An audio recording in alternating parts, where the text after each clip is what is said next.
छठ दम शील विरति बहु कर्मा, निरत निरंतर सज्जन धर्मा।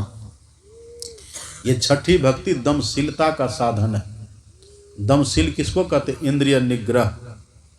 इंद्रिय निग्रह किससे होता है? दृष्टियोग की साधना से। दृष्टियोग की साधना करने से इंद्रियों के भीतर से चेतन धार का सिमटाव हो जाता है।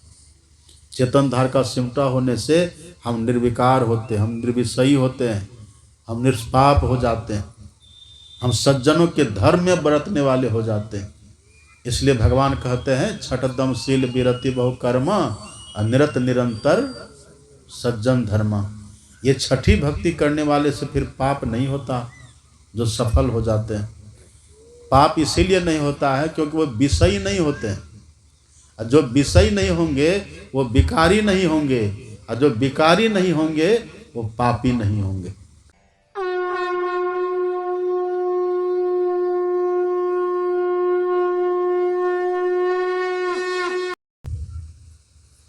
पाठ में नवधा भक्ति का पाठ सुने और उसकी व्याख्या भी आप लोगों ने बहुत अच्छी तरह से सुनी। माता शबरी नारी है, भिलनी है, कुरूपा है, वन में रहती है। गुरु महर्षि मतंग थे। भक्ति की पराकाष्ठा को माता शबरी ने छुआ है। आपने सुना ना, भगवान ने कहा सकल प्रकार भगति दृढ़ तोरे। हे शबरी, आपके भीतर सब प्रकार की भक्ति है, सुदृढ़ भक्ति है, भूल भुलैया नहीं, फिसलने वाली नहीं। आप भक्ति में कुशल हो, निष्णात हो। सब प्रकार की भक्ति माता शबरी के हृदय में थी। इसलिए भगवान श्री राम माता शबरी के झोपड़ी में पधारे, भगवान माता शबरी का अतिथि बने। और बड़ा अद्भुत है, जब भगवान गए हैं माता शबरी के यहाँ, तो माता शबरी ने भगवान को बेर खिलाया है। संत सूरदास जी महाराज कहते हैं, सबसे ऊंची प्रेम सगाई, दुर्योधन घर मेवा त्यागो, साग विदुर घर खाई। इसी में आगे कहते हैं, जूठे बेर शबरी के खायो, अब बहुविधि भोग लगाई। भगवान ने माता शबरी के जूठा बेर खाया है, ऐसा सूरदास जी महाराज कहते हैं। और सूरदास जी गलत कहेंगे? संत गलत कहते हैं। सूरदास जी पूर्ण संत हैं। इसलिए अपने सदगुरु महाराज जी ने सूरदास जी की वाणी को सत्संग योग के द्वितीय भाग में उद्धृत किया है। सूरदास जी संत हैं। एक बार तो सूरदास जी चले जा रहे थे रास्ते में, तो रास्ते में चलते चलते, जंगल का रास्ता था, वन प्रांत था, तो चलते चलते सूरदास जी एक नरहा कुआं में गिर गए। पानी नहीं था, सूखा था, लड़खड़ाए उसी कुआं में गिर गए। गिर गए तो आसपास कोई था भी नहीं, निर्जन था। तो सूरदास जी ने भगवान की स्तुति करी। भगवान प्रकट हुए और ऊपर से ही भगवान ने अपना हाथ बढ़ाया और सूरदास जी से कहते हैं कि सूरदास, मैंने देखा कि आप कुआं में गिर गए हैं। तो सूरदास जी ने पूछा, कौन है आप? भगवान ने ये नहीं कहा कि मैं भगवान हूँ, भगवान ने कहा मैं ग्वाला हूँ और इधर गाय चराने के लिए मैं आया था। देखा आप कुआं में गिर गए तो सोचा निकाल दूं। मेरा हाथ पकड़ लीजिए, आपको मैं कुआं से निकाल देता हूं। भगवान ने हाथ बढ़ाया, सूरदास जी हाथ तो पकड़ लिए, पर सूरदास जी के मन में होता इतना गहरा कुआं है, 50 फीट गहरा कुआं, इसमें हम गिरे हुए हैं और ये कहते कि हम ग्वाला हैं, ऊपर से अपना हाथ बढ़ा रहे हैं। इतना बड़ा हाथ तो किसी व्यक्ति का हो नहीं सकता। लगता है दाल में काला है, कुछ तो बात है। सूरदास जी ने हाथ पकड़ लिया और भगवान खींच कर बाहर कर दिए। और तब भगवान कहते, सूरदास अब आप जाइए, मैं जाता हूँ। सूरदास जी ने कहा कि आप नर नहीं हो सकते, आप साक्षात नारायण हैं। कहा कैसे? कहा इतना बड़ा हाथ किसी नर का होता है? जोगी सामने धुरखेल होता है। अब मैं आपको नहीं छोड़ूंगा। भगवान ने देखा ये नहीं छोड़ेंगे तो भगवान ने जोर से झटका दिया। सूरदास जी तो बेचारे, सूरदास डेढ़ हड्डी के कमजोर शरीर था उनका, गिर गए। अब भगवान भागे। जब भगवान भागे, हाथ छुड़ा करके झटका देकर सूरदास जी खड़े हो गए। और खड़े होके तब सूरदास जी ने कहा, बाह मोरे जात हो, दुर्बल जानी के मोह है, हृदय से जब जाहोगे मर्द सरा होंगे तोए। अरे आप मुझे कमजोर समझ करके हाथ छुड़ा के भाग रहे हैं, आप एक बार मेरे हृदय से जा करके देखिए। मैंने आपको हृदय में कैद करके रखा, सुदृढ़। भगवान ने जो कहा ना, सकल प्रकार भगति दृढ़ तोरे, दृढ़ मजबूत, बड़ी मजबूती से। इसलिए सूरदास जी की वाणी आप पढ़िएगा, अविगत गति कछु कहत न आवे, ज्यों गूंगही मीठे फल को रस अंतर्गत ही भावे, परम स्वाद सबहि जो निरंतर अमित तोष उपजावे, मनवानी को अगम अगोचर सो जाने जो पावे। ऐसी जिनकी पहुँच है वो सूरदास जी कहते हैं, जूठे बेर सबरी के खायो, बहुविधि भोग लगाई स्वाद बताई। भगवान ने माता सबरी का जूठा बेर खाया। अब बड़े बड़ाई करके करे, वाह क्या सुंदर स्वाद है। भगवान ने माता सबरी के बेर के स्वाद का बखान कर करके तब ग्रहण किया है। बड़े प्रसन्न हुए हैं भगवान। बेर खिलाया है माता सबरी ने। अच्छा, कैसा बेर खिलाई है माता सबरी? सीधे पेड़ से तोड़ के खिला दिया? नहीं। एक संत तो कहते हैं, सूरदास जी कहते हैं, जूठे बेर, मतलब पहले माता सबरी ने खुद बेर खाया और तब भगवान को खिलाया है। अब भगवान खा भी गए। तो पहले माता सबरी ने बेर खाया। बेर किसको कहते हैं? बेर का अर्थ बेर फल होता ही न है। अब बेर का भाव बैर भी होता है, बैर। अब बैर का अर्थ क्या होता है? शत्रुता, दुश्मनी, विरोध। तो माता सबरी ने पहले विरोध खूब खाया, खूब सहा। माता सबरी की जीवनी आप पढ़ेंगे ना, माता सबरी ने बहुत कुछ झेला है। माता सबरी पहले वहां गई थी तो सभी महात्माओं ने ठुकरा दिया था कि ये स्त्री है, ये नारी है, भिलनी है, कुरूपा है, सब उनको ठुकरा दिए। लेकिन संत किसी को नहीं ठुकराते। जिनको दुनिया ठुकरा देती है उनको संत स्वीकार करते हैं। अपने सदगुरु महाराज जी कहते थे, कभी काल उनकी जब मौज होती थी तो कहते थे, जिनको कोई पूछने वाला नहीं है वह जब मेरे पास आता है तो मुझे बड़ी प्रसन्नता होती है। जिसको कोई पूछने वाला नहीं है। अभी सुन रहे थे ना, कितनी बड़ी बड़ी बातें हमारे आदरणीय भेदानंद बाबू सुना रहे थे ना। हमारे सदगुरु महाराज जी को महर्षि महेश जोगी हवाई जहाज दान कर रहे थे, गिफ्ट में दे रहे थे। कह रहे थे ये हवाई जहाज आप लीजिए, अब पूरे दुनिया में जहाँ जहाँ आपको इस ज्ञान का प्रचार करना है आप प्रचार करिए। आप जाएंगे तो दुनिया के लोगों का बड़ा कल्याण होगा। ऐसा गुरु महाराज जी को महर्षि महेश जोगी ने कहा।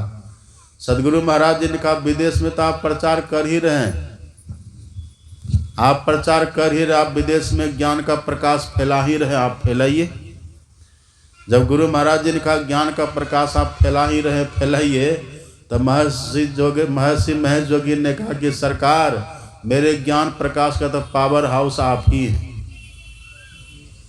तो जिनको इतने बड़े लोग कहते कि मेरे ज्ञान का पावर हाउस केंद्र उद्भव आप ही है, जिनको एरोप्लेन गिफ्ट में दिया जा रहा था पर नहीं लिए, वही सदगुरु महाराज जी इस क्षेत्र में बिना बुलाए आ जाते थे। इन्हीं के घर, हमारे आदरणीय वेदानंद बाबू के घर कई बार बिना बुलाए चले जाते थे।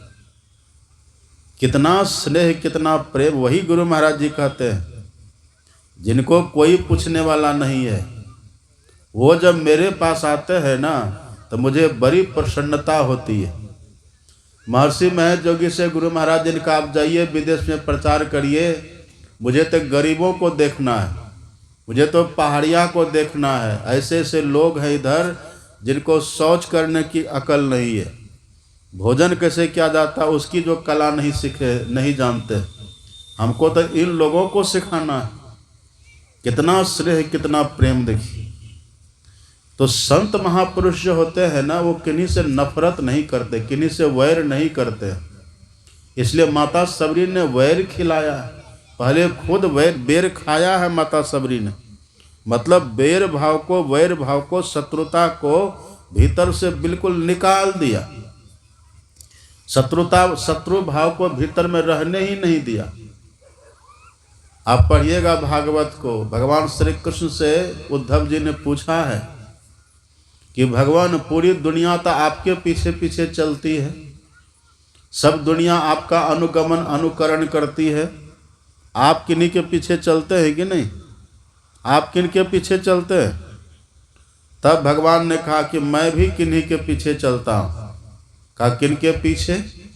तब भगवान ने उत्तर दिया है निरपेक्षं मुनिं शांतं निर्वैरम समदर्शिनम अनुव्रजाम्यहम नित्यम पुयत्यंघ्रि रेणुभिः। हे उद्धव, जिनको किसी से वैर भाव नहीं है, ऐसे के पीछे मैं चलता हूँ। पूरी दुनिया तो मेरे पीछे चलती है।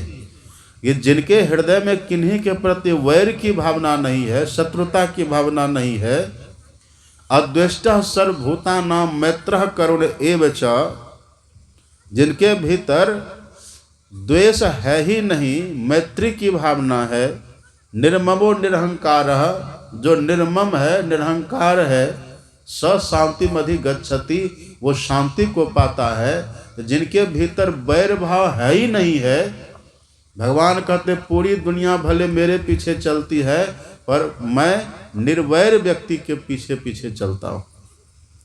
जिनके भीतर में किसी के प्रति वैर भाव नहीं, दुश्मनी नहीं है, शत्रुता नहीं है, हम उनके पीछे चलते हैं। इसलिए माता सबरी के यहाँ कुटिया में भगवान बिना बुलाए आ गए। निमंत्रण नहीं दिया था माता सबरी ने, वो तो बूढ़ी थी बेचारी। उनके गुरु महाराज ने कहा था, महर्षि मतंग ने कहा था कि बेटी मैं तो जा रहा हूँ, तुम यहीं रहना, राम आएंगे तुम्हारी कुटिया में, अभी रहना यहीं पर। और माता सबरी के लिए हमने सुना है कि 11,000 वर्ष तक उन्होंने प्रतीक्षा करी है राम के लिए। अब कल्पना करी, वहाँ जो और महात्मा सब रहते थे बड़ा बैर करते थे माता सबरी से, बहुत बैर करते थे, लेकिन माता सबरी कभी किसी से बैर नहीं करती थी। यही है भगवान को बैर खिलाना। अपने पहले बैर खाई है माता सबरी, किन्हीं से बैर नहीं करती थी। माता सबरी वहाँ रहती थी जंगल में, जहाँ जल भरती थी ना, तालाब में, तालाब था एक, वहीं पर जल भर करके लाती थी। उसी से अपना भोजन बनाना, उसी को पीना, स्नान सब उसी में होता था। पर वहाँ के महात्माओं ने माता सबरी को जल भरने से मना कर दिया। माता सबरी ने कहा कोई बात नहीं, हम दूसरी जगह से जल ले आएंगे, आप लोग सुख से रहिए, इस जल में आप लोग स्नान करिए, नहाइए, इसका उपयोग आप लोग करिए। ये माता सबरी ने, ये बच्चे सबको भगाइए यहाँ से जो हल्ला कर रहा है। माता सबरी ने कहा हम और कहीं देख लेंगे, हम और कहीं दूसरी जगह से जल ले आएंगे, लेकिन आप पढ़िएगा उनकी जीवनी में, माता सबरी ने जैसे वहां से जल भरना छोड़ा, पूरे तालाब का जल ही सड़ गया, कीड़े पड़ गए, उसमें कीड़े खदबदाने लग गए। अब माता सबरी ने जल पीना छोड़ा तो सबका जल पीना छूट गया। अब कैसे पिएगा? जब उसमें कीड़ा लग गया, सड़ गया, तो कैसे पिएगा? भगवान कहते हैं मेरा कोई अपराध कर दे, मेरा कोई अपमान कर ले तो हम सह लेंगे, हमें कोई भला बुरा कह दे तो हम सह लेंगे, हमें दो बात कह दे हम सह लेंगे, लेकिन कोई मेरे भक्तों को दुखावे, मेरे भक्तों को कुछ कहे, मेरे भक्तों को कष्ट दे, भगवान कहते ये हम हरगिज सहन नहीं कर सकते। सुनो सुरेश रघुनाथ स्वभाव, निज अपराध रिसाई न काऊ, जो अपराध भगत कर करई, राम रोष पावक सो जरई। यदि कोई भगवान का अपराध करे तो भगवान का स्वभाव है क्षमा कर देते, इन भगवान के भक्तों का अपराध करे तो राम रोष पावक सो जरे, राम के रोष अग्नि में, क्रोध रूपी अग्नि में वो जल करके भस्म हो जाते हैं। भगवान क्रोध करते हैं। जैसे माता सबरी को जल भरने से रोका, माता सबरी ने कहा कोई बात नहीं, हमें कोई कष्ट, हम और कहीं से जल ले आएंगे, महात्माओं आप सब रहिए आराम से, आप सब इसका उपयोग करिए। लेकिन भगवान की ऐसी लीला, ऐसी प्रेरणा हुई, कहा यदि सबरी यहाँ से जल नहीं लेगी तो किसी को ये जल नसीब नहीं होगा। जल सड़ गया। और जब पीछे भगवान उस जंगल में गए ना, तो महात्मा सब आए, माता सबरी के पास जब भगवान गए थे तो सब महात्मा सब भी आए थे। कहा कहिए महात्मा, कोई कष्ट आप लोगों को तो नहीं है, कोई दुख दर्द तो आप लोगों को नहीं है? तो सभी महात्माओं ने कहा दुख दर्द तो नहीं है, एक समस्या है। कहा क्या समस्या है? कहा पानी की बड़ी समस्या है। कहा पानी, यहाँ पानी है ना आसपास? कहा है, लेकिन पानी सड़ा हुआ है। कहा चलिए दिखाइए। वो तो भगवान की लीला थी। भगवान अपने भक्तों को बड़प्पन देते हैं ना। भगवान गए, सभी महात्माओं ने कहा कि देखिए ना भगवान, यही तालाब है, हम सब इसी के जल को पीते थे, इसी में स्नान करते थे, सब क्रियाक्रम इसी से होता था, क्रियाकलाप इसी से होता था। लेकिन ये पानी सड़ गया है। यदि एक बार आप अपना चरण रख देंगे ना, आपके चरणों के स्पर्श से ये जल पुनः शुद्ध हो जाएगा। कहा ठीक है, जैसा आप सबका आदेश, हम वैसे अपना चरण रख देते हैं। भगवान गए, तालाब में प्रवेश किए, अपना चरण भी उसमें दिए, लेकिन कुछ भी परिवर्तन नहीं हुआ। अब महात्मा को हुआ कहीं नकली भगवान तो ये नहीं है। भगवान आवे और जल में जल शुद्ध नहीं हो, ये कैसे संभव है? संदेह होने लगा। इसलिए तो भगवान किसी की झोपड़ी में नहीं गए थे। माता सबरी को संदेह नहीं था। और संदेह कब होता है? भक्ति की जब कमी होती है ना, तब संदेह होता है। असंशयवतां मुक्ति संशयाविष्ट चेतसाम, न मुक्तिर जन्म जन्मांते तस्माद् विश्वास मापनुयात्।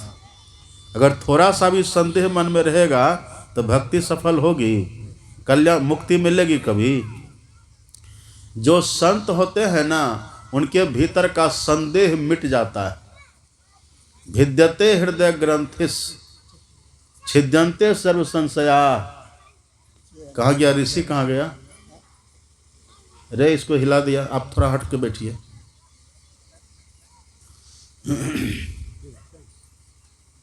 भिद्यते हृदय ग्रंथिस छिद्यन्ते सर्व संशया। देखिए, छिद्यन्ते सर्व संशया अक्षयन्ते चास कर्माणि तस्मिन् दृष्टे परावरे। जो परे से परे ब्रह्म को देख लेते हैं ना, ईश्वर को देख लेते हैं, उनके भीतर किसी तरह का संदेह नहीं होता, भ्रम नहीं होता। वो देख लेंगे कौन कैसे क्या। सुन रहे थे ना, अभी सुना रहे थे हमारे आदरणीय वेदानंद बाबू कि कपड़ा पहनने से कोई सन्यासी होते हैं? नहीं होते। वेश से कोई संत नहीं होते। वेश कैसा भी हो, पर जिसके ऊंचे ख्याल है, दिन बाहर से दिखे पर भीतर से मालो माल है। कोई कहता भिक्षु है, कोई कहता कंगाल है, पर गुदरी पहने वो गुदरी का लाल है। संत वेश से होत नहीं, नहीं कथे बहु ज्ञान, और नहीं मठ के अधिपति बने, नहीं किए तीर्थ स्नान। केहू बेश में नाही अड़वंग है, देवे महे कुसाद खय में तंग है। जग से रहे उदास महरमी अंत के, अरे हारे पलटू ऐसी रहनी रहे सो लक्षण संत के। उनका बेश नहीं होता है। आत्म तत्व अनुभव करे परमात्म लख जोए, अब माया तजी हरि भक्ति करे संत कहावे सोए। आत्मा को जिन्होंने देखा, परमात्मा को जिन्होंने देखा, वो होते हैं संत। और ऐसे संतों को किसी के प्रति संदेह नहीं होता। वो देख लेंगे, जिनको जो जैसा है वैसा वो पहचान लेंगे। महर्षि वाल्मीकि की झोपड़ी में गए थे ना राम, तो राम ने पूछा था कि हे महर्षि, हमें 14 साल तक वन में रहना है, कहिए कहाँ रहें जहाँ सकुशल हम रह सकें, जहाँ कोई संकट ना हो, कोई कंटक ना हो। ऐसी कोई जगह है पूरे वन प्रांत में? आप तो यहीं के वासी यहाँ रहते हैं, तो हमको कृपा करके बतला दीजिए, हम उसी वन में उसी जगह पर रहेंगे। तब महर्षि वाल्मीकि ने देखा, अच्छा ऐसा आप हमसे पूछ रहे हैं? पूछे हो मोही के रहूँ कहाँ, मैं पूछत सकुचाऊँ। जहन हो तह देहू कही तुम्हें दिखाऊँ ठाऊँ। आप हमसे पूछ रहे हैं कि कहाँ रहें? हे राम, मैं आपसे पूछता हूँ कि आप कहाँ नहीं हैं, पहले वो स्थान मुझे दिखलाइए, तब मैं आपको रहने के लिए बताऊंगा। पहचान लिए ना बिना परिचय के। अब वही भगवान जिनके घर में जन्म लिए, जिनका पुत्र बने दशरथ जी महाराज, वो नहीं पहचान सके। उनको लगा कि मेरा राम जंगल चले गए। लेकिन महर्षि वाल्मीकि को देखिए, कहते मेरा नाम तो सब जगह। एक दुख में पड़ करके प्रणाम कर लेते हैं, और एक भगवान की पहचान करके निसंशय होकर के अपने जीवन का कल्याण कर लेते हैं। तो दोनों में अंतर है ना। तो संतों के भीतर संदेह नहीं होता, निर्भ्रम निर्वैर। अब भगवान की तो लीला थी ना, भगवान ने अपना चरण रखा, जल शुद्ध नहीं हुआ। सब महात्मा कहते ये नकली है, भगवान है ये नहीं है। अपना कर्म नहीं देखता है, अपना गुण, अपना स्वभाव अवगुण कर्म नहीं देखता है। अब भगवान पर लांछन लगाने लगा। इसलिए तो भगवान किसी के झोपड़ी में नहीं गए थे। सबरी के झोपड़ी में भगवान क्यों गए हैं? क्योंकि सबरी के भीतर बैर भाव नहीं है, सबरी के भीतर संशय नहीं है, सबरी के भीतर भक्ति की पराकाष्ठा है। अब भगवान जो होते हैं ना, वो भक्ति रूपी रस्सी से बंध करके आ जाते हैं। सकल भुवन मध्य निर्धनास्ते पी धन्या, निवसति हृदय शाम श्री हरिर भक्ति रेखा। हरिरपि निज लोकम सर्वथातो विहाय, प्रविशति हृदय तेषाम भक्ति सूत्रोपनद्ध। भगवान कैसे हैं? इस संपूर्ण संसार में, संपूर्ण सृष्टि में सबसे गरीब रह करके भी सबसे अमीर कौन है? सबसे गरीब रह करके भी सबसे अमीर कौन है? सबसे अमीर वो है जिनके हृदय में भगवान की भक्ति बसती है। संतों की दृष्टि में, भगवंतों की दृष्टि में। इन हम लोग क्या सोचते हैं? जिनके पास बहुत धन है, जिनका मकान बड़ा है, जिनके पास कार है, जिनके पास जमीन जायदाद है, जिनका परिवार बड़ा बृहत है, जिसका पद बड़ा बड़ा पद जिसका है, बड़ी प्रतिष्ठा जिनकी समाज में है, हम लोग उनको बड़ा कहते हैं। लेकिन संतों की दृष्टि में वे बड़े नहीं हैं। हमारे सदगुरु महाराज जी विदेश क्यों नहीं गए हवाई जहाज लेकर के? क्योंकि उनकी दृष्टि में वो सब बड़े नहीं हैं जिनके हृदय में भक्ति है, जिनके हृदय में भक्ति विराजती है, ज्ञान विराजता है, वैराग्य है। वो संतों की दृष्टि में बड़े होते, वो महान होते हैं, और सब बड़े नहीं। इसलिए महर्षि वेदव्यास कहते हैं, सकल भुवन मध्य निर्धनास्तेपि धन्याः निवसति हृदय सा भक्ति सूत्रोपनद्ध। उसी भक्ति रूपी रस्सी से बंध करके भगवान अपने लोक को छोड़ करके तब भक्तों के हृदय में प्रवेश कर जाते हैं। सबरी भले काली कलुटी थी, कुरूपा थी, भिलनी थी, इन सबरी के हृदय में भक्ति। इसलिए भगवान सबरी की झोपड़ी में सीधे गए।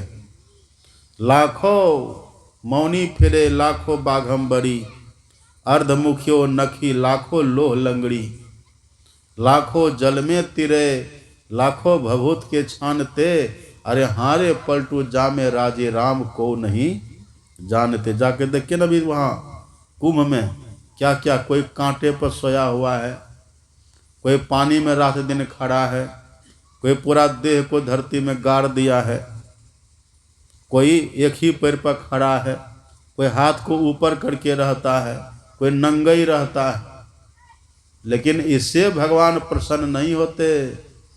सुने न पाठ में अभी यहाँ सत्संग देखिए चल रहा, प्रवचन हम सुना रहे हैं, एक जटाधारी आ जाए रोड पर तो सब बैठिएगा, यहाँ उठ के पहले दौड़ के उधरे जाइएगा, चलो देखो जटाधारी बाबा आए। और कहीं एक ही पैर पर खड़ा हो जाए तब, किस चिड़िया का नाम है गुरुनंदन सब भूल जाइएगा, सब उधर ही दौड़ जाइएगा। लेकिन भगवान इसको मत सुने न अभी पाठ में, जाति पाति कुल धर्म बड़ाई धन बल परिजन गुण चतुराई, ये 10 बात है। भगवान कहते इसको हम वैल्यू नहीं देते, महत्व नहीं देते। कोई पानी में रहे, कोई बाघंबर पहने, कोई उल्टा मुंह होकर के रहे, कोई नाखून बढ़ा ले, कोई जटा बढ़ा ले, भगवान कहते इसको हम महत्व नहीं देते। तब मानव एक भगति कर नाता, मात्र एक भक्ति का नाता मैं मानता हूँ। मानो एक भगति कर नाता, हे सबरी मैं जाति पाति कुल धर्म बड़ाई धन बल परिजन गुण चतुराई सब नहीं देखता। मैं तो ये देखता हूँ कि बस मेरे जो भक्त हैं उनके हृदय में भक्ति विराजती है कि नहीं। जिनके हृदय में भक्ति होती है ना, वही सबसे बड़े होते हैं। उनके हृदय में मैं विराजता हूँ। इसलिए उन महात्माओं ने कहा कि भगवान ही लगता नकली है, भगवान सबके मन की बात जान गए। तब भगवान ने कहा कि सुनो महात्माओं, मेरे जाने से तो जल शुद्ध हुआ नहीं। महात्मा ने कहा कि तुम ही नकली हो। अरे ठहरो सुनो, और किसी को रोका इसमें जल भरने से? भगवान तो उसी पॉइंट पर जाना चाहते थे ना। भगवान भले खुद की प्रतिष्ठा गिरे, इन मेरे भक्तों की प्रतिष्ठा नहीं गिरनी चाहिए। अपने भक्तों की प्रतिष्ठा को भगवान बचाते हैं। अपना मान टले टल जावे, पर भक्तों का मान न टलते देखा। अपना मान भगवान भले छोड़ देंगे, लेकिन अपने भक्तों के मान सम्मान को बढ़ाते हैं। भगवान क्या नहीं कर सकते थे? भगवान तो कुछ भी कर सकते। जितने इतने बड़े बड़े दैत्यों का वध किया, इतना इतना चमत्कार दिखलाए, कौशल्या माता को अपना विराट रूप जिन्होंने दिखला दिया, वो साधारण है? कर सकते थे। लेकिन मेरे संतों की क्या महिमा है, मेरे भक्तों की क्या महिमा है, भगवान बस ये दिखाना चाहते थे। भगवान ने कहा कि सुनो महात्माओं, किसी को इसमें जल भरने से मना भी किया है? कहा नहीं, मना तो नहीं किया। कहा ख्याल करो, विचारो, किसी को मना किया है? अरे तो पगली सबरी है, उसको तो ऐसे हम लोग हटा दिए, भगा दिए। कहा सबरी ऐसे है, पगली है, वैसे भगा दिया है? उसी सबरी को बुला करके ले आओ, जाओ। कहा उसको क्या होगा बुलाने से? कहा उसी से जल शुद्ध होगा, साफ होगा। अपना मान टले टल जावे, पर भक्तों का मान न टलते देखा। गए सब महात्मा, चलो माता सबरी। कहा कहाँ? भगवान बुला रहे हैं। कहा चलो, जब भगवान ही बुला रहे तो हमको जाने में क्या लगा, चलो। माता सबरी गई। भगवान ने कहा कि माता जी, माता सबरी, ये जल में जरा आप चरण डालिए। कहा क्यों भगवान? कहा जल शुद्ध हो जाएगा। तो आप तो हैं, आप डालिए। कहा मेरे डालने से नहीं हुआ, आप डालिए, आप जाइए, आप जाके देखिए क्या होता है। बस माता सबरी ने भगवान की बात मान ली, और जैसे अपना चरण रखे तालाब के भीतर, रखते ही पूरे तालाब का जल शुद्ध हो गया, पवित्र हो गया। सब आश्चर्यचकित अचंभित हो गए। जो जल भगवान के चरणों के रखने से शुद्ध नहीं हुआ, वो जल सबरी के रखने से शुद्ध हो गया, जल चरण रखने से शुद्ध हो गया। अच्छा, सबरी और भगवान में कोई अंतर है? सबरी है भक्त और भगवान है भगवान। दोनों में अंतर है। संत और भगवंत में अंतर होता है। संत और भगवंत अंतर निरंतर नहीं, किमपि मति विमल कहा दास तुलसी, अंतर नहीं होता। लेकिन जब छोटे बड़े की बात करेंगे ना उस समय, तब बड़े कौन हो जाएंगे? जब छोटे बड़े की बात करेंगे ना तो उसमें बड़े कौन होंगे? कबीर साहब के सामने यही समस्या खड़ी हो गई एक बार। कबीर साहब के गुरु महाराज जो रामानंद स्वामी थे वो भी उधर से आए, इधर से गोविंद भी आए, भगवान भी आए, और दोनों कबीर साहब के सामने खड़े हैं। अब कबीर साहब सोचते हैं प्रणाम करें तो किनको करें पहले। अब प्रणाम करने की प्रथा जानते हैं ना आप? प्रणाम कैसे हम लोग करते हैं? यदि कहीं पर दो व्यक्ति खड़े हो तो दोनों में पहले प्रणाम किसको करिएगा? देखते हैं कि दोनों में बड़े कौन है। जो हमारी दृष्टि में दोनों में बड़े होते उसको ना हम प्रणाम करते पहले। तो कबीर साहब ने देखा कि मेरे सामने तो भगवान भी खड़े हैं और गुरु महाराज भी खड़े हैं, अब प्रणाम करना है तो किनको प्रणाम करे? ये असमंजस में गुरु गोविंद दो खड़े, काके लागू पाए, किनको प्रणाम करें? अब कभी गोविंद भगवान की तरफ देखे, कभी गुरु महाराज की तरफ देखे, दोनों में प्रणाम किनको करें? तो भगवान ने कहा इधर क्या देख रहा, जल्दी गुरु महाराज को प्रणाम करो, जल्दी उनको प्रणाम करो। बलिहारी गुरु आपने, बलिहारी गुरु आपने जिन गोविंद दियो बताए। गोविंद ने कहा कि उनको प्रणाम करो, मतलब भगवान ने खुद ही कहा कि गुरु नहीं होते तो हमको तुम जान पाता? गुरु है तब ना हमको जाना, हम तो पहले भी तुम्हारे साथ ही हैं, लेकिन जब गुरु तुमको मिले तो तुमने हमको जाना, इसलिए हमसे बड़े गुरु है, तुम गुरु को प्रणाम करो। तब कबीर साहब ने पहले गुरु को प्रणाम किया। गुरु गोविंद दो खरे काके लागो पाए, बलिहारी गुरु आपने जिन गोविंद दियो बताए। तब प्रणाम किया कबीर साहब ने गुरु को। यहाँ देखिए माता सबरी से भी भगवान ने क्या कहा, सातम सम मोहि मैं जग देखा। सुने ना पाठ में अभी, सातम सम मोहि मैं जग देखा, मौते संत अधिक करी लेखा। ये सारा संसार को तो मेरे जैसा समझो, लेकिन संत को मुझसे भी विशेष मानो, विशेष समझो। संत मुझसे भी विशेष होते हैं, इसलिए भगवान ने लीला करी। भगवान ये दिखा दिए कि देखो मेरे जाने से जल शुद्ध नहीं हुआ, लेकिन जब सबरी ने अपना कदम रखा, चरण रखा, तो जल शुद्ध हो गया, पवित्र हो गया। भगवान ने भक्तों की, संतों की महिमा बढ़ाई, संतों को महत्व दिया। रोज हम लोग क्या गाते हैं? रोज हम लोग गाते हैं नमो नमो सतगुरु नमो जासम को न आन, परम पुरुष हूँ ते अधिक गावे संत सुजान। रोज हम लोग गाते हैं। शंकर भगवान कहते हैं गुरुड़ ब्रह्मा गुरुड़ विष्णु गुरुड़ देवो महेश्वरः न गुरोरधिक कश्चिन त्रिषु लोकेषु किंचन। तीनों लोकों में गुरु से बढ़कर के दूसरा कोई नहीं होता। मोरे मन प्रभु अस विश्वासा, राम ते अधिक राम कर दासा। राम से बड़े राम का दास होता है, भगवान का दास होता है। जो भगवान को पा लिए ना वो भगवान से भी बड़े। क्यों? क्योंकि वो अब अपने ज्ञान के बल से दुनिया के लोगों को भी भगवान का दर्शन कराते हैं। वो बड़े होते हैं, उनकी महिमा बड़ी होती है। तो माता सबरी ने खुद बेर खाया। तो जो बैर को खाते हैं, मतलब क्या, बैर को, बैर भाव को जो छोड़ते हैं, जिनको किन्हीं में बैर नहीं है। अच्छा, किनको किन्हीं में बैर नहीं होता है? आप हमसे दुश्मनी कब नहीं करिएगा? जब हम आपको अपना लगेंगे तब ना दुश्मनी नहीं करिएगा। पराया समझिएगा तब तो दुश्मनी कर ही लीजिएगा। आज नहीं तो कल, कल नहीं तो परसों, यदि संपर्क में रहे बराबर, अब पराया समझे तो दुश्मनी हो ही जाएगी। यदि अपना माने, कभी दो बात हम कह भी दिए तो बैर होगा। अरे अपना बाबा है, कोई बात नहीं। अब पराया समझिएगा तब तो बात बात में तकरार हो जाएगा। हम लोग के देखिए मुंह में दांत भी है, अब मुंह में जीभ भी है। भुजा खाए कभी? भुजा खाते हैं ना हम लोग, जलपान में भुजा खाते हैं। या ऐसे भी जो भोजन करते कभी कभी आप देखिएगा दांत जीभ को काट देता है। काटा है कभी?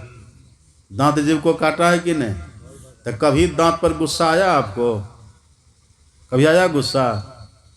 कई बार तो दांत इतना जोर से जीभ को काट देता है कि लहू लुहान हो जाता है। लेकिन आज तक किसी ने हथौड़ा मार करके दांत को झाड़ कर बाहर निकाला कि क्यों तूने मेरे जीभ को काटा? क्यों नहीं निकाला? क्योंकि हम जानते हैं दांत भी हमारा, जीभ भी हमारी, हमारा ना हमारे अपने को काटा, किसको दंड दे, किसको सजा दे? अपना है तब ना। ऐसे ही पढ़िए, भगवान शंकर का वचन है। भगवान शंकर कहते हैं, उमा जे राम चरण रथ विगत काम मद क्रोध निज प्रभु मैं देखहि जगत के ही सन करहि विरोध। जो ऐसे संत होते हैं ना, जो अपने इष्टमय संसार को देखते हैं, सबके भीतर हमारे ही भगवान है। गाली देने वाला है, उनके भीतर हमारे ही भगवान है। दंड देने वाला, उनके भी भीतर हमारे भगवान है। तो किनको हम क्या कहें? ईसा मसीह को जब पकड़ा ना विरोधियों ने, ईसा मसीह को पकड़ करके क्रॉस पर टांग के कील उसके रग रग में ठोका, उनके रग रग में कील ठोका। तो ईसा मसीह किन्हीं के लिए बद्दुआ नहीं किए, ईसा मसीह किसी का प्रतिकार नहीं किए। ईसा मसीह ने कहा, oh my God forgive them, they don't know what they do. ए मेरे पिता, इसको क्षमा कर दीजिएगा, ये नहीं जानता है कि मैं क्या कर रहा हूँ। देखिए निर्वैर भाव कैसा। तब तो भगवान माता सबरी के यहाँ गए हैं। निर्वैर भाव उन्हीं के भीतर हो सकता है जो अपने इष्ट को सबके भीतर देखे।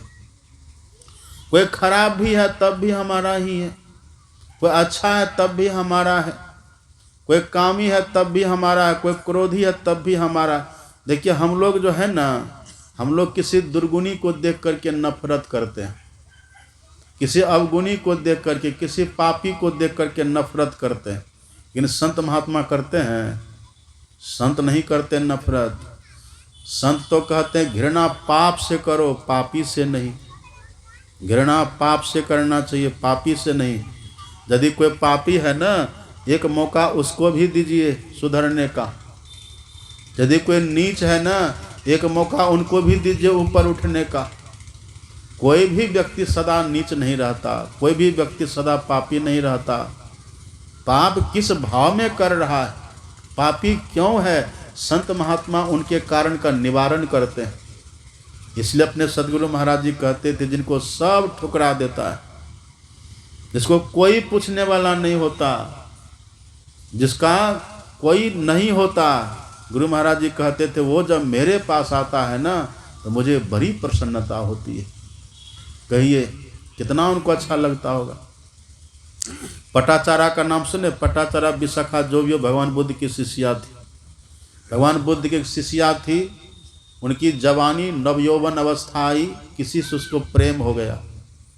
माता पिता की बात नहीं माना उसने, माता पिता की बात का उल्लंघन करके अपने प्रेमी के साथ वो भाग गई, कहीं विदेश चली गई, मतलब दूर दराज चली गई। वहाँ जा कर के रहने लगी। उसके साथ रहते रहते उसके 2 बच्चे हुए। बहुत दिन के बाद तब उसको याद आता है, करे मेरी माँ, मेरे पिताजी, उनको हमने छोड़ करके इधर आया। अब उनकी क्या स्थिति होगी, कहाँ होंगे वो मेरे माता पिता। अपने उस पति से, प्रेमी से कहती है कि देखिए मुझे मेरे माता पिता की याद आ रही है। कहा चलिए, माता पिता से मिलना चाहते हैं। एक तो पाप कर्म किया ना वो, माता पिता के विरुद्ध उसने कदम उठाया। माता पिता के विरुद्ध कदम उठा करके, उल्लंघन करके किसी पर पुरुष से प्रेम किया, अधर्म किया ना, अधर्म किया उसने। उससे उसके 2 बच्चे हो गए। अब तब उनको अपने माता पिता की याद आती है और कहती चलिए हम अपने माता पिता का दर्शन करना चाहते हैं। प्रेमी ने कहा चलो। अब चले, रास्ते में ही चलते चलते एक सांप ने उसके प्रेमी को डस लिया, जहरीला सांप। अब सांप ने डसा तो मर गया। पति जो उसका जो प्रेमी था वो मर गया। अब इसके 2 बच्चे, छोटे छोटे बच्चे थे, नवजात शिशु, छोटे छोटे बच्चे। चली वहाँ से अकेले, एक को कंधा पर लिया, एक की उंगली पकड़ी और चली। नदी पार करना था। आप पढ़ेंगे उनकी जीवनी को, कैसा हृदय विदारक है। नदी पार करना था। अब सोचिए 2 है बच्चे, नदी में तेज धारा है, हम कैसे दोनों को ले जाएंगे एक साथ। तो जो जिसका उंगली पकड़ के चल रहे थे ना, उसको कहा कि बेटा तुम यहीं बैठो, हम बाबू को, छोटे वाले को उस पार पहुंचा के तब तुमको ले जाएंगे, तुम यहीं रहो। अब इस बेचारी ने क्या किया, उसको वहीं बैठा दिया और छोटे वाले को लिया गोद में। तेज धारा नदी में किसी तरह से पार हो करके उस पार गई। छोटे बच्चे, एकदम नवजात शिशु, नया अभी, उसको किनारे में कुछ बिछा करके उस पर लेटा दिया। अब चली है उस बच्चा को लाने के लिए जो उस पार में है ना, अब उसको लाने चली है बेचारी। चलते चलते बीच नदी में गई। इतने में क्या होता है, ये बच्चा सबको भगाइए ना, देखिए कैसे कर रहा है, इसको भगाइए, पीछे भगा दीजिए, भगाइए सबको उधर।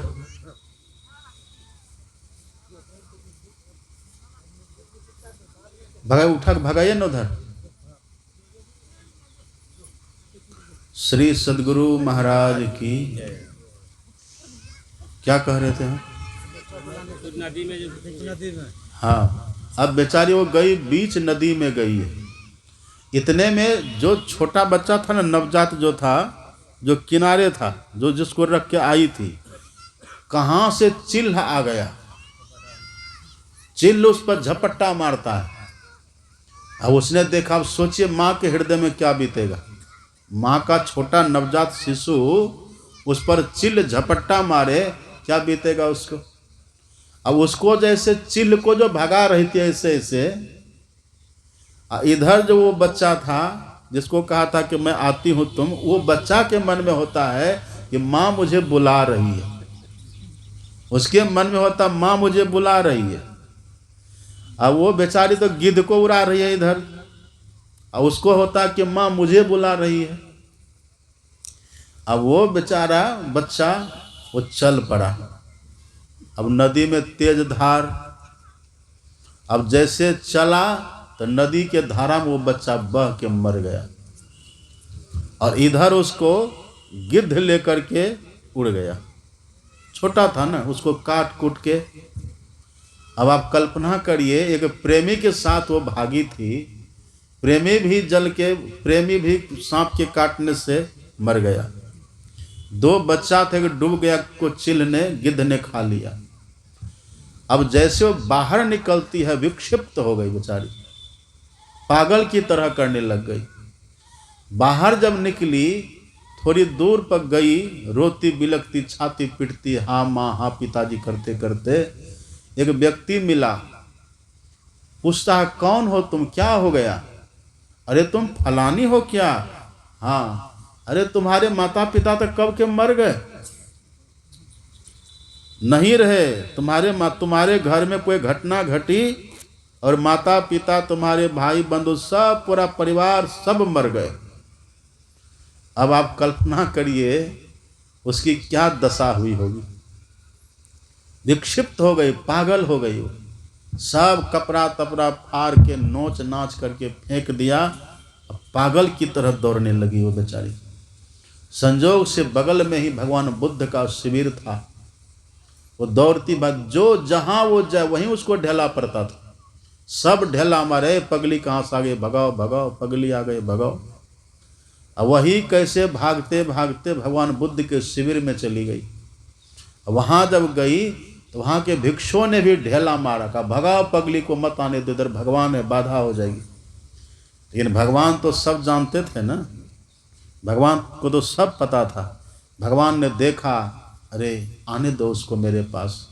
भगवान बुद्ध ने अपने देह पर जो था ना दुपट्टा जो ओढ़ते थे, वही उसकी देह पर दे दिया, बढ़ा दिया उसको। वो जैसे आई, भगवान बुद्ध ने देखा उसको, अपनी कृपा की दृष्टि से भगवान ने देखा, उसके पीड़ा को भगवान ने समझा, उसके पाप को भगवान ने नहीं देखा, उसकी आत्मा की जो दुर्दशा हो रही थी, दुर्गति हो रही थी, पूरी दुनिया जिनको ढेला मार रही थी, भगवान ने उसको देखा और उसको देख करके भगवान ने उसको अपना लिया। वही शायद पटाचारा, उसको भगवान ने अपना लिया। भगवान ने उसके कर्म को नहीं देखा, उसकी आत्मा की दुर्दशा, उनकी भावना को। इसलिए कहते भावग्राही जनार्दनम, वही बाद में महान साधिका हुई, जिसको कोई पूछने वाला नहीं होता, उसको संत पूछते हैं, जो निर्वैर होते हैं। भगवान कहते हैं ऐसे निर्वैरियों के पीछे पीछे मैं चलता हूँ, उनकी रक्षा मैं करता हूँ। माता सबरी को सबों ने ठुकरा दिया, पानी तक भरने के लिए मना कर दिया, लेकिन सबरी के भीतर में जरा सा भी बैर भाव, इसलिए राम भगवान ने माता सबरी की महिमा को बढ़ाया, माता सबरी के महत्व को दुनिया को जनाया। सबरी के भीतर तो सब प्रकार की भक्ति थी ही, सबरी को भगवान ने निमित्त बनाया, माध्यम बनाया। भगवान ने ये कहा कि मनुष्य मात्र भक्ति कैसे करे, क्योंकि जो मानव का तन मिला है ना, भक्ति के लिए ही मिला है। देह धरे कर यही फल भाई, भजिए राम सब काम बिहाई। ये जो मानव का तन मिला है, बस एकमात्र भजन करने के लिए हम लोगों को मिला है। तो मन गढ़ंत भजन करेंगे ना, तब काम नहीं होगा। इसलिए भगवान कहते हैं जिस तरह से भक्ति करने के लिए मैं कहता हूँ ना, इस तरह से करिए। भक्ति का अर्थ होता है सेवा। क्या होता है भक्ति का अर्थ? सेवा। और सेवा किसको कहते हैं? सेवा कहते हैं जिससे सेव्य को प्रसन्नता हो। हम जिनकी सेवा करें वे जिससे प्रसन्न हो, तब है सेवा। पितामह भीष्म बाणशैया पर पड़े हुए थे, अर्जुन ने इतना बाण मारा था, पितामह भीष्म के रग रग में बाण बिंधा था, उनका सिर लटक रहा था। तब पितामह भीष्म ने कहा हमें तकिया दो, तकिया ला करके दो। दुर्योधन भी सुन रहा था। जैसे दुर्योधन ने सुना कि पितामह तकिया की मांग कर रहे हैं, दुर्योधन गया अपने राजमहल में और कई बड़ा बड़ा मसनद ला करके लगा दिया सिर के नीचे। लेकिन पितामह भीष्म उससे प्रसन्न नहीं हुए। पितामह भीष्म ने कहा कि जैसी सैया वैसी ही तकिया दो। यद्यपि अच्छा मसनद ला करके लगा दिया था, पर उससे प्रसन्न नहीं हुए। तब अर्जुन से पितामह भीष्म ने कहा कि बेटा तूने मुझे सैया दी है ना, तकिया भी तुम ही दो। बस अर्जुन ने अपने तरकस से 2 तीर निकाला, तीर निकाल करके अपने गांडी पर चढ़ाया और तकातक दोनों तीर उनके मस्तक में मारा है। जो मस्तक उनका झूल रहा था ना नीचे, वो बाण के लगने से सीधे ऊपर तन गया। जैसे तना, तब पितामह भीष्म कहते शाबाश बेटा शाबाश, तूने मेरे शौर्य की रक्षा की है। अब कहिए पितामह भीष्म कैसे खुश हुए? दुर्योधन से खुश हुए। दुर्योधन ने तो तकिया दिया था आराम वाला, लेकिन पितामह भीष्म को उससे प्रसन्नता नहीं हुई ना, तो दुर्योधन का तकिया देना पितामह भीष्म की भक्ति नहीं हुई। और अर्जुन ने तीर मार दिया ना, अर्जुन के तीर मारने से पितामह भीष्म प्रसन्न हो गए, तो अर्जुन का तीर मारना भी पितामह भीष्म की भक्ति है। तो जिससे भगवान प्रसन्न हो, अपने मन से करिएगा तब भक्ति होगी। हम कैसे खुश होंगे वो हमको न पता है, आप कैसे खुश होंगे वो आपको पता है। आप जैसे खुश होंगे ना, आपके अनुकूल यदि हम कर देंगे तो आप प्रसन्न हो जाइएगा, वही हमारी भक्ति हो जाएगी। और हम जैसे खुश हो जाएंगे, आप हमारे अनुकूल कर दीजिए, हम प्रसन्न, तो हमारी भक्ति। और आजकल लोग कैसे हैं? आजकल के लोग भगवान को मानते हैं पर भगवान का नहीं मानते। सब कहते हैं भगवान को मानते हैं पर भगवान की बात कोई नहीं मानते। तो भक्ति हुई? भक्ति सब करे पर भ्रमना ना टरे, भक्ति जंजाल दुख द्वंद भारी। ब्रह्म चिन्हे नहीं अब भ्रम पूजत फिरे, हिय के नैन क्यों और डारी। है ना। तो भक्ति वो है जिससे इष्ट हमारे प्रसन्न हो जाए। भगवान कैसे प्रसन्न होंगे ये बात हमको जाननी है। क्यों ऐसे कर रहे हैं आप लोग? क्या कह रहे थे हम? विक्षेप मत करिए बीच में, शांति से बैठिए ना थोड़ी देर। अब हम बस खत्म करेंगे।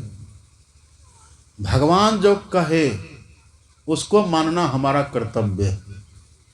कोई कहे कि हम पिताजी को बहुत मानते हैं पर पिताजी की बात नहीं मानते, तो पिताजी खुश होंगे?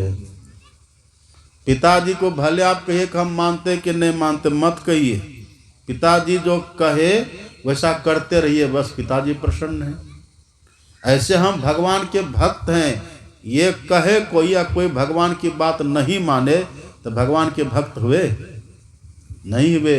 इसलिए भगवान कहते हैं सबरी को निमित्त बना करके, नवधा भगति कहूँ तो ही पाही। हे सबरी, मैं तुमसे 9 प्रकार की भक्ति कहता हूँ, सावधान सुनो अधरु मन माही। सुनो सावधान होकर के और मन में धारण करो। जो सुनेंगे वही समझेंगे, और जो समझेंगे वही करेंगे, और जो करेंगे वही पाएंगे। तो सुनेंगे ही नहीं तो समझेंगे क्या? समझेंगे नहीं तो करेंगे क्या? करेंगे नहीं तो फिर पाएंगे क्या? तो भगवान की बात को सुनना समझना, संत महात्मा की बात को सुनना समझना, तब ना लाभ होगा। अपने सदगुरु महाराज जी की वाणी पढ़िए पदावली में। सदगुरु महाराज जी कहते, सतजन सेवन करत नित सत्संगति करना, वचन अमये दे ध्यान श्रवण करी चित्त में धरना। मनन करत नहीं बोध होई तो पुनि समझीजे, समझी बोध जो होई रहनी तासम करी लीजे। यही है भक्ति। ऐसा यदि कोई करे तब भक्ति। नहीं तो अपने मन से कोई जाते, कोई धागा बांध देते, कोई सिंदूर लगा देते, कोई अगरबत्ती चढ़ा देते हैं, कोई फल चढ़ा दिए, कहते हम भक्ति कर रहे भगवान की। इससे भगवान खुश हो जाएंगे? फल चढ़ाना ठीक अच्छी बात है, पर ये मत समझे केवल फल फूल चढ़ाने से ही भगवान खुश होते हैं। फल फूल आप बनाए हैं, हम बनाए हैं फल फूल? फल फूल हम लोगों का अपना है। फल फूल चढ़ा करके कोई भगवान को खुश करना चाहे तो भगवान कहते रहे, तुम मेरी वस्तु, मेरा पदार्थ, तुम मेरा पदार्थ मुझे ही चढ़ा करके मुझे खुश करना चाहता है। जैसे देखिए अब यहाँ हम बैठे हुए हैं ना, कोई व्यक्ति यहाँ आ जाए, अब मेरी ही जेब से मेरा ही पैसा निकाल ले, अब मेरे पैर पर रख के प्रणाम करे तो हम खुश हो जाएंगे? आप आ जाइए उधर से, अब मेरी ही जेब से मेरा पैसा निकालिए, अब मेरे पैर पर रख के प्रणाम करिए तो हम खुश हो जाएंगे? खुश होंगे कभी? अरे मेरा ही पैसा आपने लिया, आप इतने ढीठ हैं, मेरा ही पैसा लेके मुझे चढ़ा के खुश करना चाहते हैं। ऐसे भगवान कहते हैं, ये सेब मेरा, संतरा मेरा, केला मेरा, ये बतासा सब, ये सब कहाँ भगवान का न सब ये उपज है? ये सब मेरा, अब मेरा मुझ पर चढ़ा करके तब मुझको खुश करना चाहते हो। इससे खुश भगवान नहीं होते। भगवान कहते तुम्हारे पास जो है वो दो हमें, जो हमारे पास नहीं है, तब हम प्रसन्न हो जाएंगे। अब भगवान के पास क्या नहीं है? क्या नहीं है भगवान के पास जो हम भगवान को दें? याद रखिएगा, भगवान के पास सब कुछ है। आप मुंडकोपनिषद पढ़िएगा, उसमें लिखा है कि भगवान के पास क्या नहीं है। मुंडकोपनिषद के ऋषि कहते हैं, दिव्यो ह्य मूर्तः ज्ञानः अप्राणो ह्य मनः शुभ्रः ह्य अक्षरात् परतः परः ह्य मनाः। ह्य मनाः का अर्थ होता है जिनके पास मन नहीं है। ईश्वर के पास बस मन नहीं है, बाकी सब कुछ है। हम लोगों के पास जितना जो कुछ है सब भगवान का दिया हुआ है। हमसे भगवान चाहते कि हमारा मन उनको हम दें। यदि मन अपना कोई दे भगवान को, उससे भगवान प्रसन्न होते हैं। इसीलिए सभी सुने ना पाठ में भगवान ने क्या कहा सबरी से प्रथम भक्ति में कि सबरी संतों का संग करना, मेरी कथा को सुनना। कैसे सुनना? तो दूसरी रति मम कथा प्रसंगा, प्रेम से कथा को सुनना, मतलब मन लगा करके सुनना। और तन रहे सत्संग में और मन रहे बाहर तो सत्संग हुआ, उस सत्संग करने से भगवान खुश होंगे? क्योंकि भगवान तो मन चाहते हैं ना। तुलसीदास जी से किसी ने पूछा कि तुलसीदास जी आप तो कहते सत्संग का बड़ा लाभ है, सत्संग करने से मति की रति गति भूति भलाई, जब जही जतन जहाँ जही पाई, सो जानव सत्संग प्रभाव, लोको वेदना अनुपाव। आप कहते सत्संग से बुद्धि मिलती है, यश मिलता है, वैभव मिलता है, शीलता और सद्गति मिलती है, लेकिन हमको तो आज तक कुछ नहीं मिला। कारण क्या है? नित्य प्रति दर्शन साधु क्या और साधुन के संग, और तुलसी का ही वियोग ते ना लगा हरि रंग। तब देखिए तुलसीदास जी ने उत्तर दिया, मन तो रमे संसार में। जो मन लगा करके सत्संग सुनना था, जो मन भगवान को चाहिए था, उस मन को तो बाहर में घुमा रहे हैं, और तन को केवल बैठा दिए सत्संग में। उस सत्संग से लाभ होगा? वही तुलसीदास जी कहते मन तो रमे संसार में, और तन साधुन के संग, और तुलसी आही वियोग ते ना लगा हरि रंग। इसलिए तो रंग नहीं चढ़ा। अपने सतगुरु महाराज की भी वाणी पढ़िए, पदावली में कितना अच्छा कहते हैं, विषयों में ही मन लागे। मन कहाँ लगता है? विषय में। मन दौड़ता विषयों की तरफ। विषयों में ही मन लागे, और सत्संग से हटी भागे, हट के भागता है। तो मन चाहिए ना भगवान को, मन से ना भगवान खुश होंगे।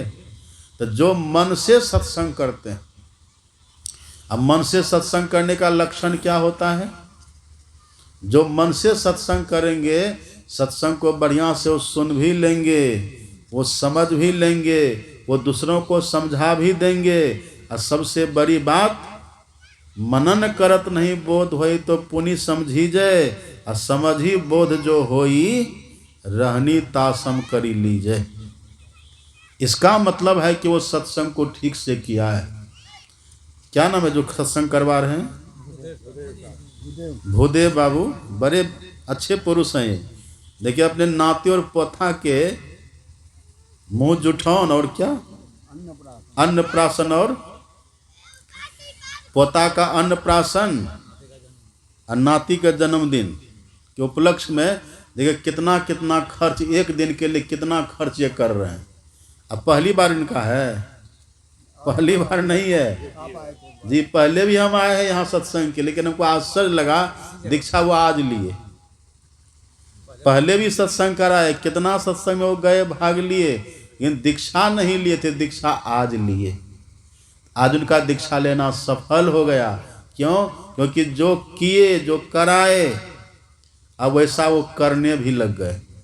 अब आज से वो दीक्षा लेकर के ध्यान भी करेंगे। हमने कहा ध्यान करिएगा ना 3 बार, कहा बाबा 2 बार तो पक्का कर देंगे, तीसरा बार में संदेह है, क्योंकि हमारा रोजगार ऐसा है कि हमको समय नहीं मिलेगा। तो हमने कहा कि आप नहाते हैं कि नहीं? कहा नहाते हैं 5 बजे शाम को। ने कहा अच्छा। हमने कहा खाते हैं कि नहीं? कहा हाँ खाते हैं। कितने बजे? तो 7-8 बजे तक। हमने कहा कि तभी थोड़ा ध्यान कर लीजिएगा। करते कर्म करो विधि नाना, और सूरत राख जहाँ कृपा निदाना, तब न होगा। तो भगवान कहते हैं प्रेम के साथ सत्संग करो। सत्संग करना सफल तब है जब हम कहे अनुकूल चलने भी लगे। चलने भी लगे। चलने लगे मतलब क्या? पहले सबसे पहले तो दीक्षा लीजिए। आज इन्होंने दीक्षा ली, गुरु रहेगा तब न गुरु की सेवा करेंगे आप। आज इन्होंने दीक्षा ली। भगवान क्या कहते हैं? गुरु पद पंकज सेवा, और तीसरी भगति अमान। गुरु पद पंकज, गुरु के चरण कमलों की सेवा करना, ये तीसरी भक्ति है। अब जरा समझ लीजिए, विचार कर लीजिए ढंग से। गुरु के चरण कमल मतलब गुरु का जो पैर है ना, वो कमल के समान होता है। तो सब गुरु का पैर कमल के समान होता है। और कमल का गुण क्या है? कमल कीचड़ में रह करके खिलता है, कमल जल में रह करके निर्लिप्त रहता है। ऐसे ही जो गुरु दुनिया के भोगों में रह करके भी निर्लिप्त रहे, उनको कहते हैं संत सद्गुरु। संत सद्गुरु की सेवा करना, यही है तीसरी भक्ति। अब दीक्षा तो उनको हम दे दिए, तो हम उनके लिए संत सद्गुरु नहीं हुए। उनको हमने कह दिया फोटो दिखा करके कि आपके संत सद्गुरु गुरु महाराज हुए, आपके इष्ट भी गुरु महाराज हुए। हम उनके ज्ञान को आपको बता दिए। अब आप कहेंगे कि बाबा जब सद्गुरु महाराज जी हमारे गुरु हुए तो उनकी सेवा हम कैसे करेंगे? ये तो शरीर में है नहीं कि उनका हम चरण दबाएं, ये तो है नहीं कि उनको हम भोजन कराएं, ये तो है नहीं कि उनका हम वस्त्र धो दें। क्या करें? कैसे उनकी सेवा होगी? तो उनकी सेवा देखिए, सबसे बड़ी सेवा किसको कहते हैं? पैर दबाना, भोजन कराना, कपड़ा धोना तो छोटी सेवा है। और कई बार तो ऐसा भी होता है, लोग पैर भी दबाते हैं, हाथ से पैर दबाते हैं और मन से कुछ और करते हैं। कपट रहता है ना। कबीर साहब ने कहा, कपट सनेही आंगना, 7 समुद्र पार, और 100 योजन साजन बसे, मानहु हृदय मझार। यदि सदगुरु के साथ ही आप रहते हैं, उनके संगे में रहते हैं। आजकल तो जानते हैं ना आप लोग, जो बड़े बड़े महापुरुष के साथ रहे वो फिर से दोबारा संन्यास ले रहा है। साथ में रहे कल्याण नहीं हुआ, समझ रहे हैं ना बात? साथ में रहा कल्याण नहीं हुआ, अब एरू गेरू से संन्यास लेते फिर रहा तो उससे कल्याण हो जाएगा?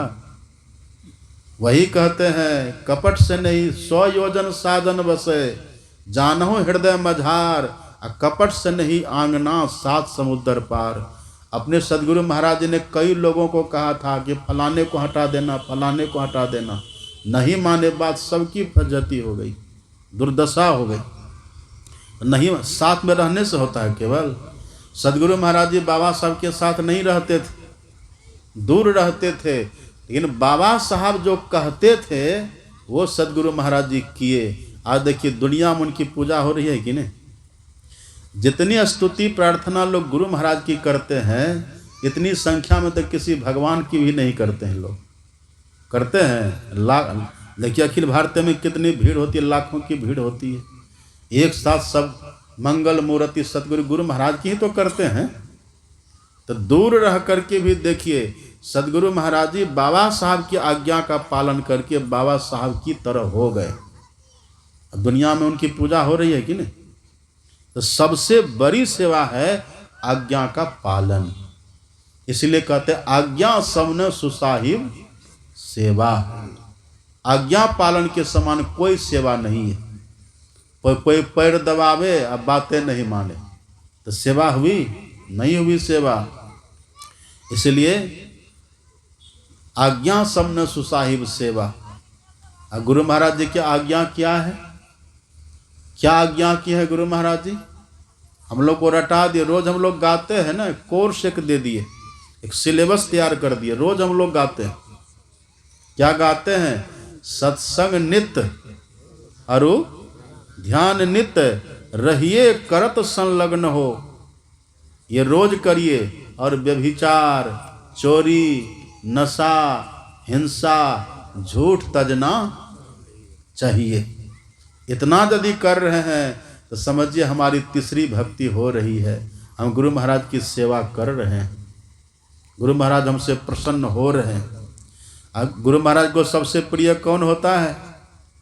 पढ़िए न रामायण में, समदर्शी मोहि कह सब को, सेवक प्रिय अनन्य गति जो अनन्य भाव लेकर के गुरु महाराज के प्रति रहेंगे, उन्हीं को जो सब तरह से मानेंगे।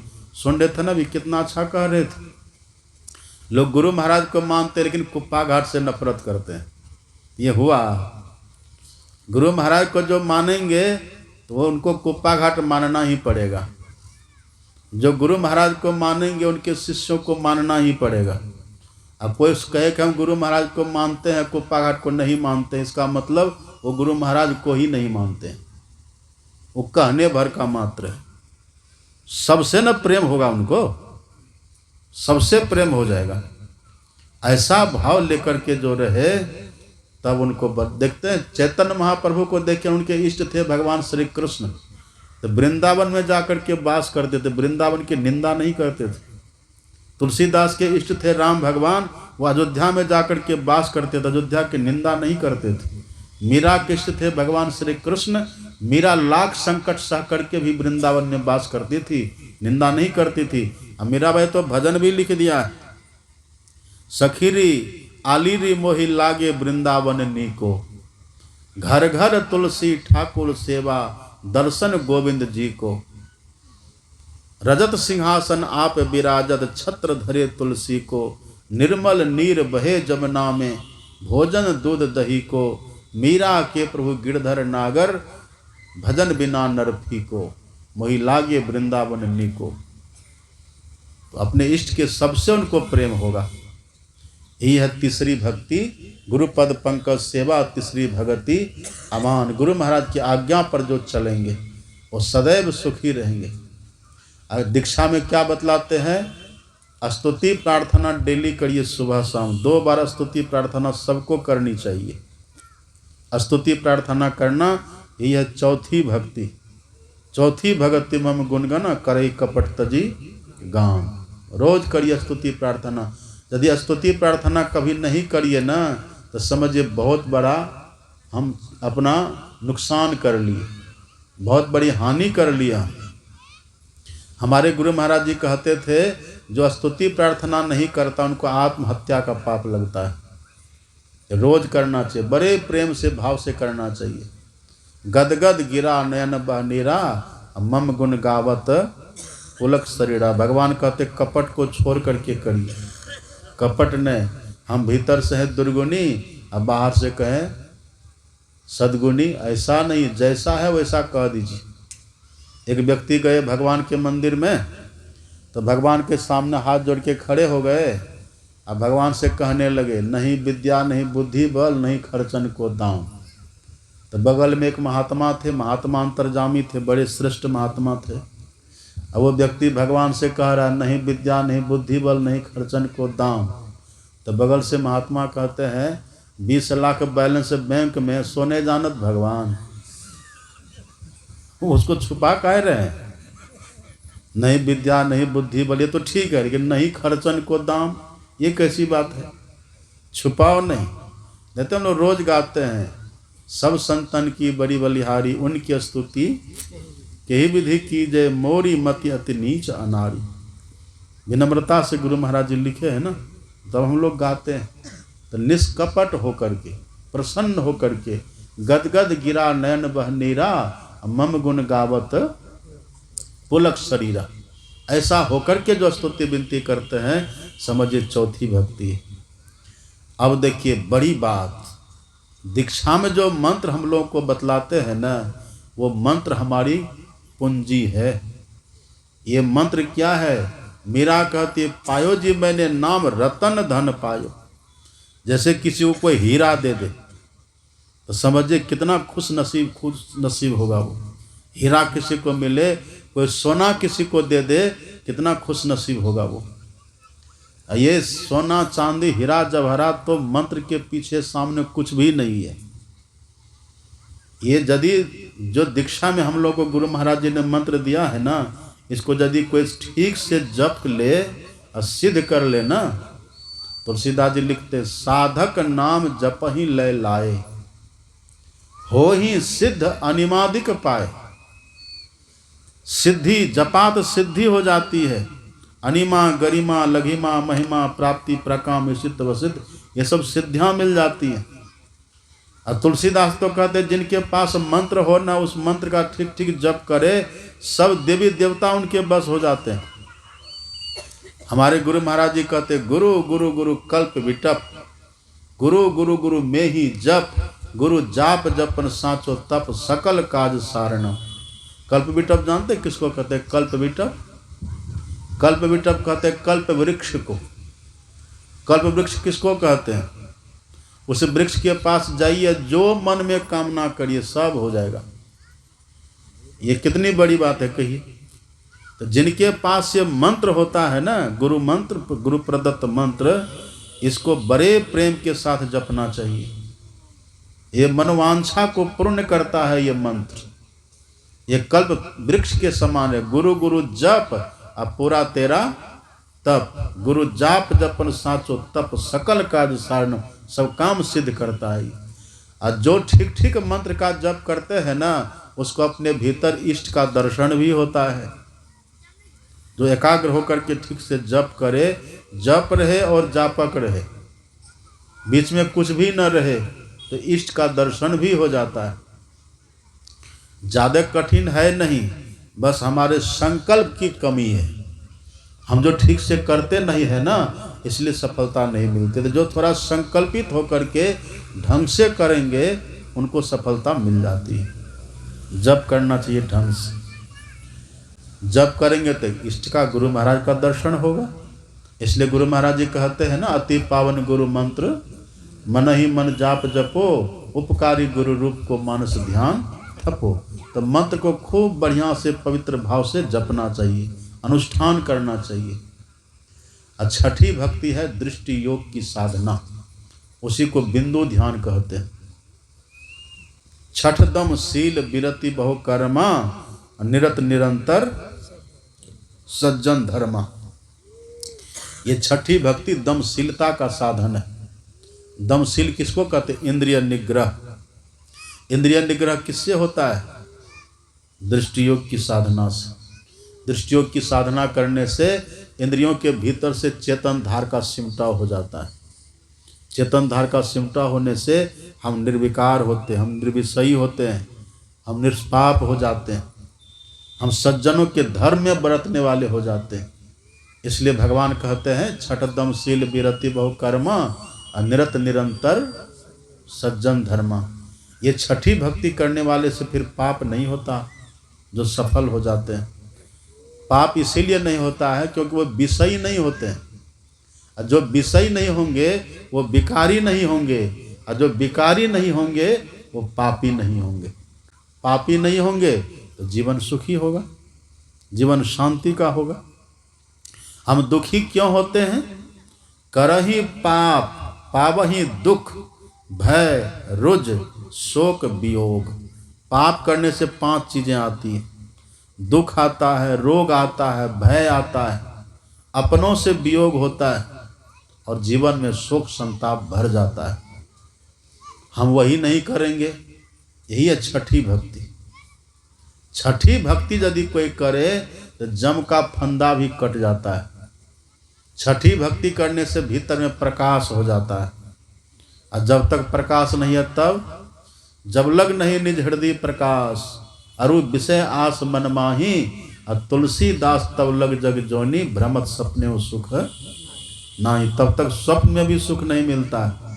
अब प्रकाश हो गया तब भा प्रकाश मिठल अंधियारी, सुख भयल बहुत तेर है, और गुरु कृपा की कीमत नाही, मिटल 84 फेर है। 84 का फंदा कट जाता है। और 7वीं भक्ति क्या है? 7वीं भक्ति बड़ा अद्भुत है। सातम सम मोहि मैं जग देखा, मौते संत अधिक करी लेखा।